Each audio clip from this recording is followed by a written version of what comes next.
Hidden qualities of a leader.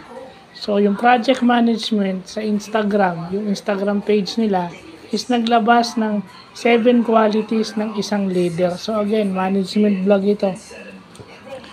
So, self-explanatory naman to: empathy, optimism, forgiveness, altruism, eloquence, discernment, and modesty. So, yung first two, alam na natin yan, na dapat meron talaga ang leader niyan. But yung 5, yung sumunod sa optimism, yung number 3 hanggang number 7, yun ang sa tingin ko critical. Kasi yun yung may concern kapag ang tao o mga tao mo o mga subordinates mo nagkakamali at yung sitwasyon hindi naaayon sa gusto natin. Kumbaga, in hostile situation, hostile environment o unfavorable conditions, yun. Okay itong number 3 hanggang 7. So, forgiveness. Napapatawad mo dahil kung ang tao nagkakamali, kung ang tao mo nagkakamali, mas lalo ka na.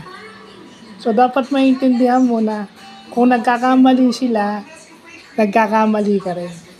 So, kailangan marunong ka rin magpatawad dahil nagkakamali ka rin. Hindi naman sa laging tama ka at hindi naman lahat ng bagay alam mo.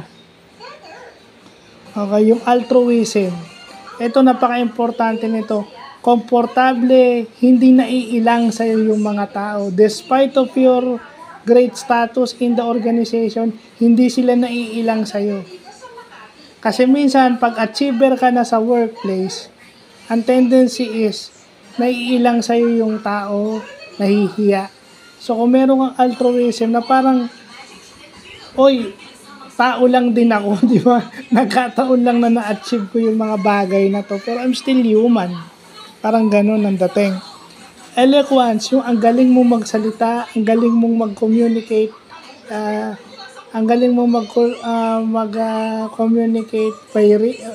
communicate either by written or oral. Magaling kang magsalita, magaling kang gumawa ng mga correspondence, yun yung eloquence. Discernment, critical thinking lang yan. And then yung modesty, you let your work speak. Hindi ka na masyadong nagsasalita. Tactless. Kasi yung iba, tactful. So, yun lang po.